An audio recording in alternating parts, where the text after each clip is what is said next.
오늘 누가복음 17장입니다. 17장에는 크게 세 가지 내용이 나오는데요. 앞에 부분에는 제자에 대한 이야기가 나오고요. 11절부터 10명의 나병 환자들이 치유받은 그 내용이 나오죠. 이제 뒷부분에는 예수님이 이 땅에 하나님의 나라가 임하는 또 재림에 대한 그런 교훈들이 나옵니다. 오늘 중간에 있는 나병 환자가 고침받은 사건을 함께 살펴보겠습니다. 이제 예수님께서 십자가 고난을 앞에 두고 계십니다. 그래서 예루살렘으로 지금 향하고 계시죠. 예루살렘으로 가시다가 지금 사마리아와 갈릴리 경계에 있는 마을에 이렇게 들리십니다. 그때 그래서 사람들의 소리가 들렸는데요. 12절 13절을 보시면 12절 13절에 한 마을에 들어가시니 나병 환자 10명이 예수를 만나 멀리 서서 소리를 높여 이르되 예수 선생님이여 우리를 불쌍히 여기소서 하거늘. 여기 보니까 지금 10명이 나병 환자 10명이 소리를 높여 이제 소리를 질렀습니다. 그리고 10명이 소리를 지르면 얼마나 소리가 크겠어요.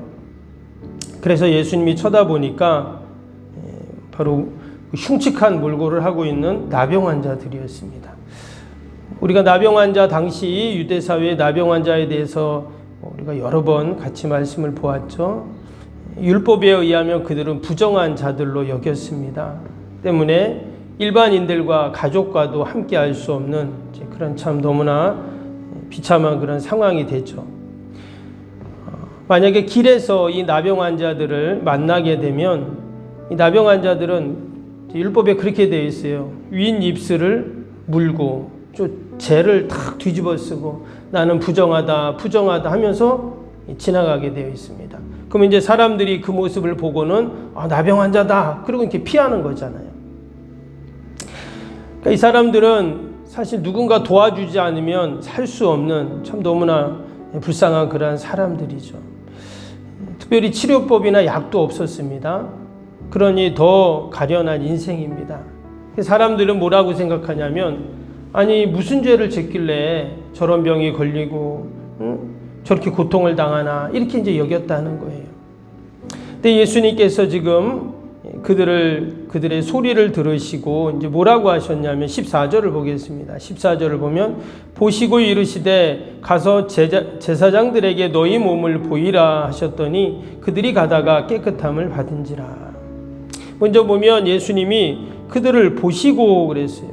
먼저 그들을 보셨다 이렇게 말씀이 나옵니다. 일반 사람들은 나병 환자를 사실 잘 보려 하지 않았습니다. 왜냐? 나병 환자를 보면 나도 부정해진다라는 생각을 한 거예요. 그러니까 당연히 쳐다보지 않으려고 한 것이죠. 더더욱 그들과 말을 한다. 있을 수 없는 일입니다.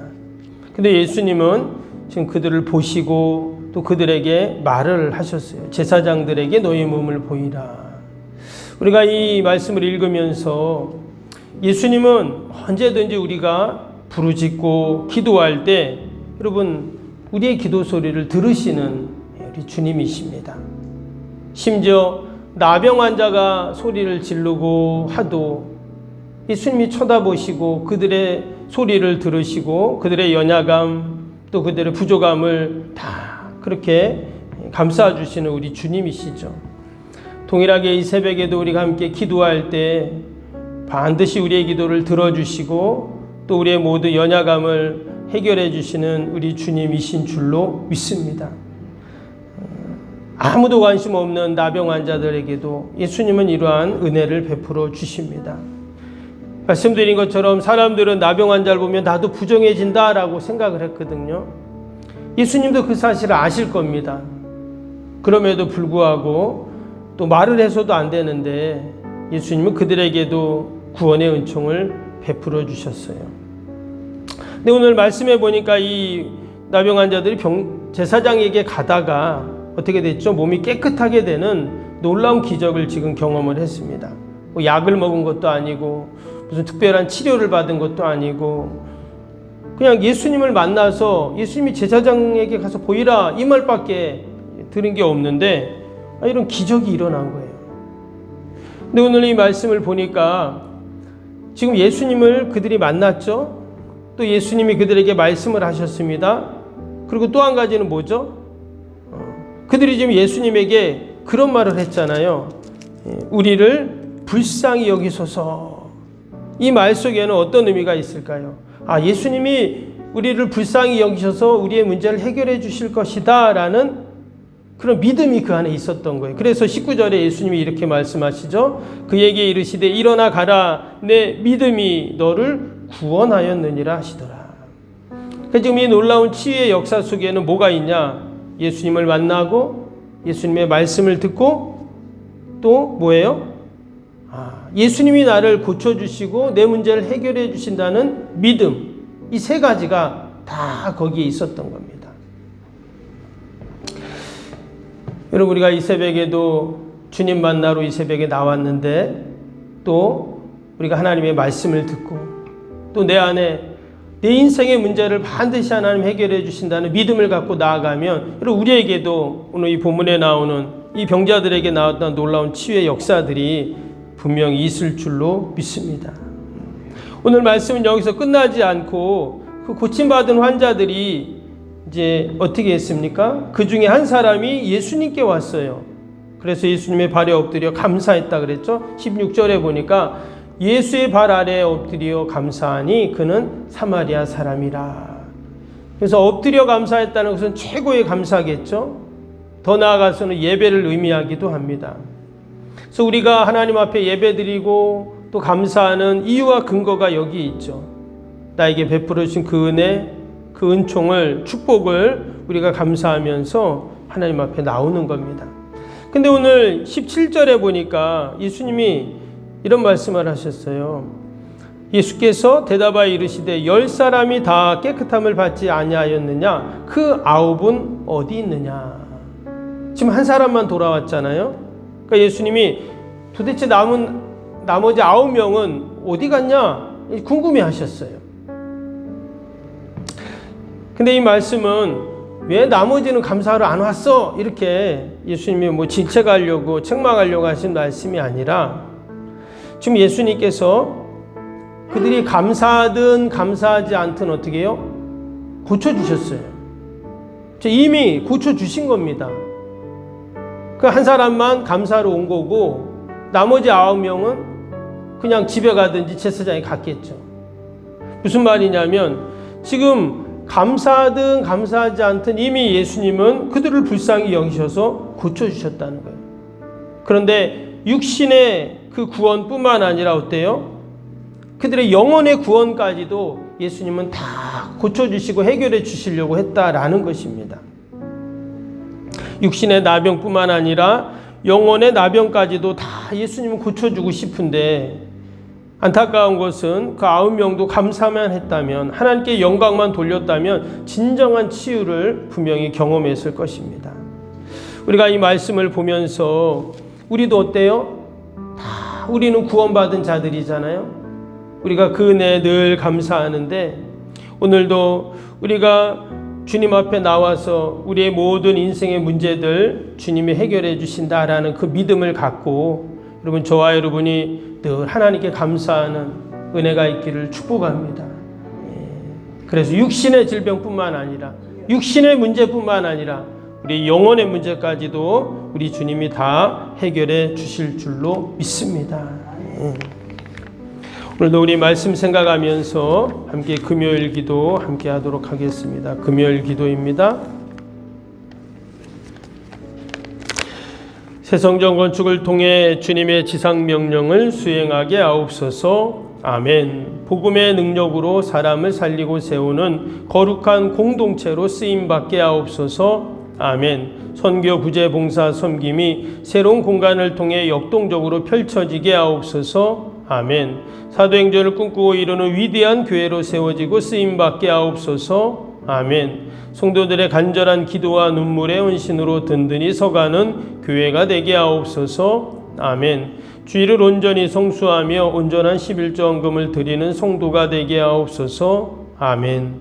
교회 모든 일꾼들이 성령과 지혜와 믿음과 은혜가 충만하게 하옵소서. 아멘. 온 성도들의 마음과 생각이 하나 되어 건축 과정에 큰 힘이 되게 하옵소서. 아멘. 온 성도들이 교회에 대한 사랑과 긍지로 새 성전 건축을 이루어 가게 하옵소서. 아멘. 분열에 약한 영이 틈타지 않게 하시고 건축하는 가정 가운데 실족하는 사람이 한 명도 없게 하옵소서. 아멘. 새 성전을 통해 하나님의 기적 같은 사역이 펼쳐지게 하옵소서. 아멘. 생명력 있는 복음의 역사가 나타나는 부흥의 진원지가 되게 하옵소서. 아멘.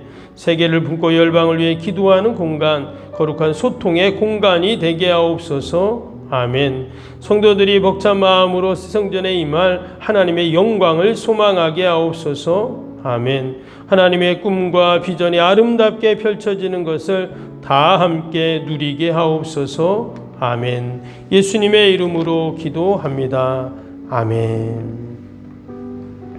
사랑과 은혜가 충만하신 하나님 아버지, 우리는 영원히 해결할 수 없는 우리 인생의 죄의 문제를 마치 나병 환자들이 예수님 만나 고침받은 것처럼, 구원받은 것처럼 우리가 다 해결받은 자들인 줄로 믿습니다. 늘 그 은혜에 감사하며 늘 하나님 앞에 엎드리게 하시고, 하나님께서 아버지 우리의 모든 육신의 문제, 영혼의 문제까지도 해결해 주심을 찬양하고 감사하고 영광 돌리는 저희들이 다 되게 하여 주옵소서. 나머지 9은 어디 있느냐 물으셨던 주님의 음성을 늘 우리가 잊지 않게 하여 주시고, 우리의 삶 가운데서 늘 하나님 영광 돌리는 저희들이 되게 하여 주옵소서. 아버지, 오늘도 또 우리가 나라 민족과 교회와 이웃과 사랑하는 자녀들 하나님 다 올려드리오니 하나님 돌보시고 선하게 인도하여 주옵소서. 추운 날씨에 건강 잃지 않게 하시고 우리 어르신들 늘 강건함으로 하나님 붙잡아 주옵소서. 오늘도 주님의 몸된 교회와 또 우리의 가정과 자녀들 일터 꼭 붙잡아 주시고 어둠의 영들이 일절 틈타지 않게 하시고 늘 하나님의 도우심과 은혜만이 넘치게 하여 주시옵소서. 기도에는 이런 유가 날 수 없다 하셨사오니 새해가 시작되고 아버지 우리가 기도로 시작하고 아버지 기도로 출발하게 하여 주시옵소서. 올 한해도 하나님께서 멋지게 축복하시고 좋은 것들로 넘치게 하시는 것들을 우리가 다 경험케 하여 주옵소서. 감사하며 예수님의 이름으로 기도하옵나이다. 아멘. 하늘에 계신 우리 아버지, 아버지의 이름을 거룩하게 하시며 아버지의 나라가 오게 하시며 아버지의 뜻이 하늘에서와 같이 땅에서도 이루어지게 하소서. 오늘 우리에게 일용할 양식을 주시고 우리가 우리에게 잘못한 사람을 용서하여 준 것 같이 우리 죄를 용서하여 주시고 우리를 시험에 빠지지 않게 하시고 악에서 구하소서. 나라와 권능과 영광이 영원히 아버지의 것입니다. 아멘.